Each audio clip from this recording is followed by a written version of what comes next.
remote Amazon rainforest, in the middle of nowhere, a man named Poacher is threatened by a snake. He calls for help to come and save him. After several attempts, he received no response. As he calls, the boat shakes, accompanied by the cries of monkeys and birds. Seeing that he still does not receive a response, he closes the door, but the Anaconda shakes the boat again.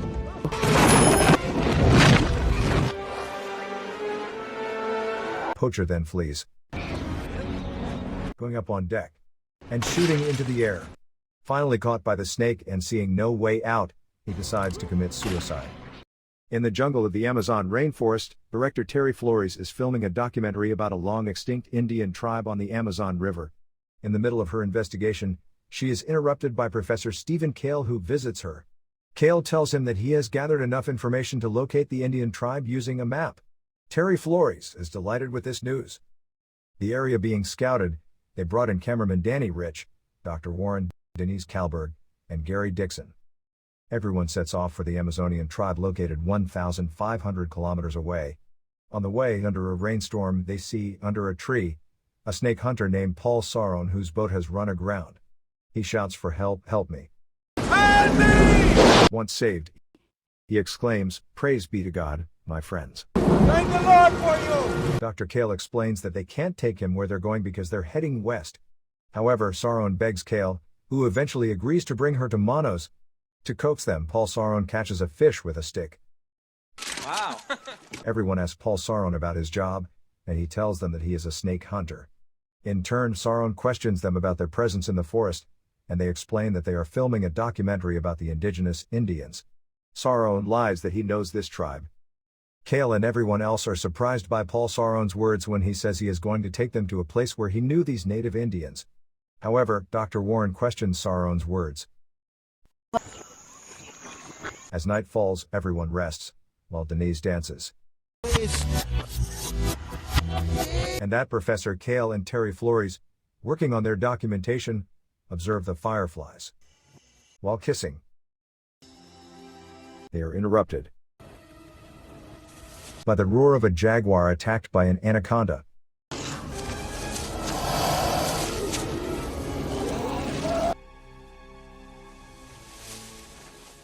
Flores, impatient, asks Paul Saron if the route is still long. Saron holds out her hand and shows him that the place is very close. As they approach their destination, Cale notices a snake statue and Saron explains that it is the Shirasama, a symbol of worship for the warrior snakes, the anacondas, who are considered their patron gods. Cale is starting to tire of Paul Saron's stories. While the crew is filming a video, Paul Saron abruptly interrupts them and behaves strangely, rousing the crew's suspicions. While they were parked, Denise and Dixon exit the boat under the menacing gaze of Paul Saron.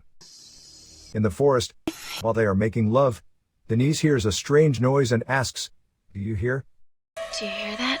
While observing the surroundings, an animal appears, putting them to flight. Paul Saron intervenes and kills the animal. Alerted by the noise, everyone else rushes to figure out what is happening, with Cale pointing his gun. They end up seeing Paul Saron as well as Dixon and Denise. Once again, Paul Saron manages to coax them. Along the way, a rope gets stuck in the boat's propeller. Mateo tries to free her, but cannot. Paul Saron then offers to go into the water to remove the rope, but Cale refuses and dives in himself. Underwater, as he tries to cut the rope, a venomous wasp enters his mouth, causing a violent commotion. Cale is brought back to the ship, where the team manages to remove the wasp from his mouth. Paul Saron decides to slit Cale's throat to try to get the wasp's venom out. Everyone, seeing the danger that Cale's situation represents, expresses their desire to turn back. Paul Saron tells them that there is a hospital nearby that could save Cale, but if they turn back, Cale will die along the way from the wasp's venom. Ultimately, despite Danny's doubts, the team decides to go with Paul Saron's suggestion. They therefore decide to follow the route suggested by Paul Saron, who acts as the master of the situation. Along the way, they discover a portal on their way. Flores asks Paul if he knew the portal was there, but he denies and assures that they will destroy it, saying it would take about 10 minutes. Dixon jumps into the water to place the bombs, but Paul Saron, perceiving the danger, pulls him out of the water just in time.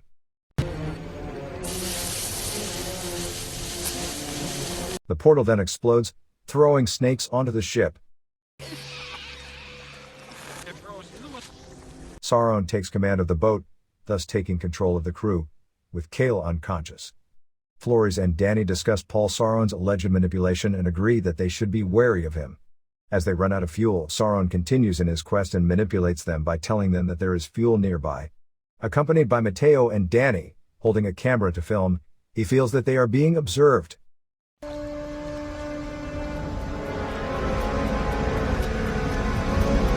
Arriving on Poacher's already destroyed ship and searching for fuel without success, they decide to transport a crate.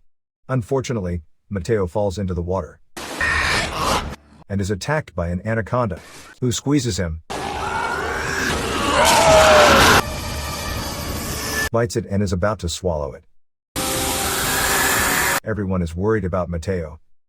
Paul Sauron, hypocrite, probably knew that Mateo would be attacked by an anaconda but refuses to accompany them to help him. Dany, searching the surroundings in search of Mateo, puts his hand on his torch. Paul Sauron, for his part, puts forward the hypothesis that Mateo could have been swallowed up by an anaconda. However, this theory struggles to convince others. Ignoring the doubts, Sauron then suggests to his companions that they try to capture the anaconda to prove his theory, but he only receives mockery from them. That's when Flores takes matters into his own hands. With determination, she declares to everyone that they will go in search of Mateo by illuminating the night with their torches. Paul Sauron tries to coax Dixon by offering him a beer, which succeeds in gaining his support. He then suggests to his colleagues that they follow his instructions to capture the anaconda, but Flores categorically refuses. Faced with her refusal, Sauron decides to take drastic measures by planning to sterilize her with a serum. When night falls, everyone gathers.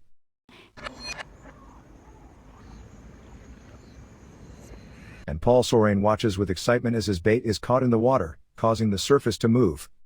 A crucial moment approaches, full of tension and mystery. As they attempt to retrieve the bait from the water,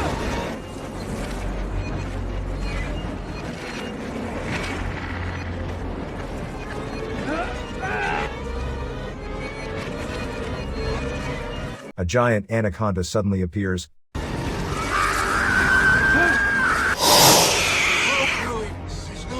causing terror among the group. In their panic, they shine the light on the creature, but the snake manages to make Sauron fall and the bait comes loose. Free again, the anaconda emerges from the water, observing with curiosity and perhaps a touch of menace those who have expressed their fear. He fixes his gaze on Flores and follows her to her room, creating an atmosphere of palpable tension. Suddenly, Paul appears and shoots the anaconda, seriously injuring it. In its violent reaction, the anaconda throws Denise into the water, but fortunately, Dixon intervenes to rescue her, thus putting an end to this dangerous confrontation. As Dixon looks to mount, he grabs Dixon's head, twisting it violently, and crushing his bones, and causing him to fall into the water, whose cries of terror echo through the night. Flores rushes to comfort Denise in her distress, while Paul Sauron, unfazed, asks Warren to take his bag up to his room. At first, Warren categorically refuses, but faced with a more serious threat, that of a gun pointed at him and a stinging slap, he finally gives in reluctantly. The tension in the air is palpable as everyone feels the urgency of the situation. In this tense situation, they find themselves forced to help Paul Sauron achieve his true objective, to track down and capture a record-breaking anaconda that he had in his sights all along. Sauron takes command of the operation, determined to succeed in his mission. Flores, looking for a way out of the situation, decides to try to seduce Paul Sauron, pretending to be on his side. However, when Paul kisses him, Dany, filled with rage and a desire for revenge, tries to take it out on him.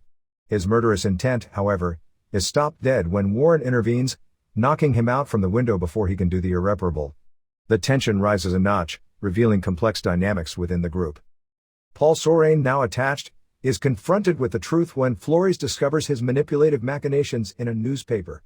Out of anger, she hits him, finally realizing the duplicity of her companion in misfortune. Despite Sorain's warnings that their survival is in jeopardy, the group mobilizes to try to stabilize the ship, which threatens to capsize, finding themselves forced to tie themselves with ropes to stay safe. Meanwhile, Paul Sorain tries to manipulate Denise, who threatens to kill him. In one swift motion, Sorain catches her with her foot and kills her, revealing her ruthless nature. Then, he grabs a knife to free himself from his bonds, determined to continue despite the tragic circumstances surrounding them. As tension rises, Danny notices movement, alerting the group, who flee. Back on the boat! The Anaconda gives chase, but Warren catches its attention, forcing it to follow. At one point, the Anaconda crawls up above, waiting for a terrified Warren. Jump, and the snake catches him in mid-flight. The situation becomes desperate as the tree, shaken by the impact, falls on the ship, threatening to capsize it. In a desperate move, faced with the struggle for survival in the tumultuous depths, the battle against merciless nature reaches its climax, testing their courage and determination. In a desperate attempt to board the ship, Danny finds himself trapped by the Anaconda, which embraces him and attempts to swallow him. Flores, reacting quickly, shoots the creature in the head several times, killing it. And thus saving Danny. Meanwhile, Kale incapacitates Paul Sorain with a tranquilizer, ending his threat for the moment. As the group runs out of fuel, Flores and Danny decide to dock to look for additional fuel. While exploring the surroundings, they enter a store and finally find fuel, but they also discover signs of snake activity. Suddenly, Paul Sorain appears out of nowhere and knocks them out, plunging them into darkness and uncertainty once again. As the Anaconda bursts into the store, Paul Sorain decides to tie them up, using them as bait. He pours blood on them in hopes of attracting and incapacitating the creature. The two, now tied up and covered in blood, see the Anaconda descend towards them, watching them with a menacing glint in its eyes. Fear grips them as they find themselves face to face with the fearsome predator, helpless and vulnerable. Each moment seems eternal as they await the uncertain outcome of this deadly encounter. As the Anaconda approaches them, it uses its tail to tie them up, rendering them completely helpless. With growing threat, he attempts to swallow them, but Paul Sorain manages to surround him with a net, desperately trying to contain him.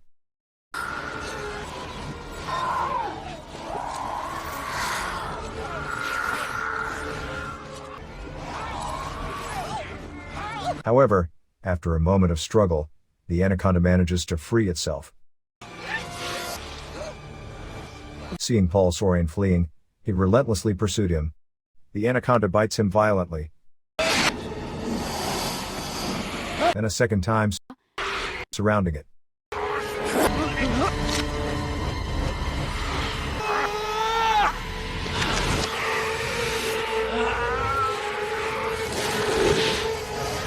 And starting to swallow it slowly.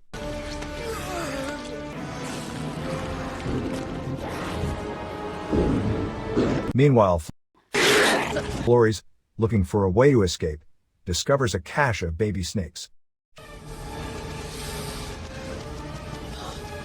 She finds herself face to face with the mother snake, who spits Paul Sorain on her in an instinctive act of defense. As Flores runs at full speed, the Anaconda pursues her, its menacing bulk growing closer with each passing moment.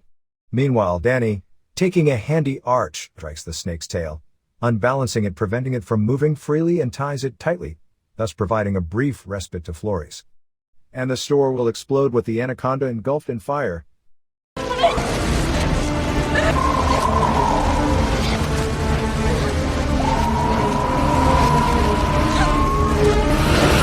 However, their respite is short-lived, as the Anaconda survives and emerges from the rubble, ready to take revenge. In a final act of survival, Danny rushes at the Anaconda, hitting it repeatedly with the arc, desperately determined to end this threat once and for all.